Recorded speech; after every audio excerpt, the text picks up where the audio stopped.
Welcome to Nitin foods. நம்ம இன்னைக்கு பண்ண போகிறது வந்து ரெண்டே பொருள் வச்சு ஒரு சத்தான ஒரு அடை, பாசிப்பயிறு அடை. இது வந்து இந்த மாதிரி முளை கட்டி பண்ணணும். இந்த முளை கட்டுறதுக்கு எப்படின்னா, இதை வந்து நம்ம நைட்டே தண்ணியில் ஊற போட்டுடணும். பச்சைப்பயிறு தண்ணியில் ஊற போட்டுட்டு மறுநாள் காத்தால இந்த மாதிரி ஒரு மூட்டை கட்டி இதை வந்து ஒரு கிண்ணம் போட்டு மூடி வச்சிடணும். இப்படி மூடி வச்சிட்டோம்னா சாயந்தரத்துக்குள்ளே நமக்கு இந்த மாதிரி முளை வந்துடும். இந்த மாதிரி முளை வந்த பிறகு இதை நம்ம வந்து அடை சுட்டு தந்தால் ரொம்ப நல்லா இருக்கும். இது வந்து கால்சியம் நிறைய இருக்குது. இதில் பசங்களுக்கு வந்து பச்சை பயிரெல்லாம் கொடுத்தா ரொம்ப உடம்புக்கு நல்லது. அவங்களுக்கு வந்து நல்ல சத்தாக இருக்கும். இதில் வந்து இரும்பு சத்து ஜாஸ்தியாக இருக்கும், ஃபைபர் கண்டென்ட் ஜாஸ்தியாக இருக்கும். பச்சரிசி மட்டும் நம்ம தனியாக 2 மணி நேரம் ஊற வச்சுக்கணும். ஊற வச்சு அரைக்கணும், ரெண்டும் சேர்த்து அரைக்கணும். நான் அரைக்கிறது இப்போ வந்து நம்ம முளை கட்டி வச்சுருக்கிறோம். அது வந்து எப்படி வந்திருக்குன்னு காட்டுறேன் பாருங்கள். இந்த மாதிரி டைட்டாக கட்டி வச்சுட்டோம். இதை வந்து பிரித்து பார்த்தோன்னா இந்த மாதிரி நல்லா அழகாக வரும் பாருங்கள். துணிக்கு வெளியே வந்திருக்கு, முளை கட்டி இருக்கிறது துணிக்கு வெளியே வந்திருக்கு. அந்த அளவுக்கு நல்லா வரும் பார்த்தீங்களா, சூப்பராக இருக்கும். இதை வந்து முதல்ல நம்ம அரிசி அரைச்சிக்கணும். அரிசியை அரைச்சி அப்புறம் இந்த பச்சைப்பயிரை போட்டு அரைச்சி எடுத்துக்கணும். மிக்சிலே அரைச்சிடலாம், எல்லாத்தையுமே நல்லாயிருக்கும். பச்சரிசி நம்ம 2 மணி நேரம் ஊற வச்சு அரைச்சிட்டோம். அதை வந்து இப்போ ஒரு இந்த கிண்ணத்துக்கு மாற்றிடலாம். மாற்றிட்டு அப்புறம் பச்சை பயிரை அரைச்சிடலாம். அரைச்சிட்டு அதில் தேவையானவங்க பச்சை மிளகாய் போட்டுக்கலாம், இஞ்சி போட்டுக்கலாம். இப்போ நம்ம பசங்களுக்கு கொடுக்கும்போது வெறும் உப்பு போட்டு கொடுத்தோன்னா சூப்பராக இருக்கும் அது.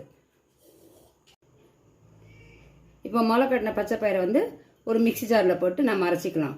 இது வந்து 1.5 அழாக்கு பச்சை பயிறுன்னா 1.5 அழாக்கு பச்சரிசி, அந்த அளவுக்கு நம்ம போட்டுக்கிட்டா போகிறோம். இப்போ நம்ம அரைச்சிக்கலாம், தண்ணி ஊற்றி அரைச்சிக்கலாம். இதை இப்போ வந்து பச்சை பயிரை அரைச்சிட்டோம். இதை வந்து பச்சரிசி மாவோட கலந்துடலாம்.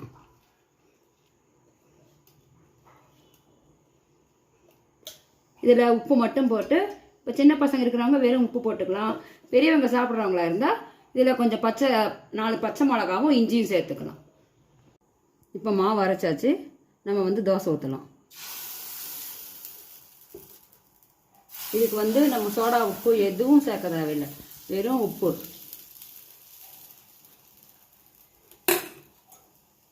ஊற்றிட்டு அது மேலே ஒரு தட்டு மூடி வச்சுட்டோம். மூடி வச்சுட்டு ஒரு 2 நிமிஷம்தான், நல்லா வெந்து வரும்.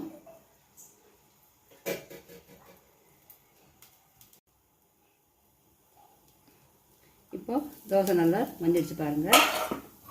நல்லா திருப்பி போட்டு நல்லா இது பண்ணி எடுத்துடலாம். அவ்வளோதான். இதை வந்து இப்போ தட்டில் வச்சிடும். இதுக்கு வந்து கார சட்னி அருமையாக இருக்கும். இதுக்கு சைட் டிஷ் வந்து வெங்காய கார சட்னி. இது பாருங்கள் எவ்வளோ சாஃப்டாக வந்திருக்குன்னு, அவ்வளோ அருமையாக இருக்கும். தோசை மொறுமொறுன்னு வேணுனாலும் செஞ்சுக்கலாம், மெத்துன்னு வேணாலும் செஞ்சுக்கலாம். அந்த மாதிரி ஒரு அருமையாக வரும். இது நல்லாயிருக்கும். இது உடம்புக்கு ரொம்ப நல்லது. செஞ்சு பாருங்கள். நிதின் ஃபுட்ஸுக்கு ஷேர் பண்ணுங்கள், கமெண்ட்ஸ் பண்ணுங்கள், சப்ஸ்கிரைப் பண்ணுங்கள்.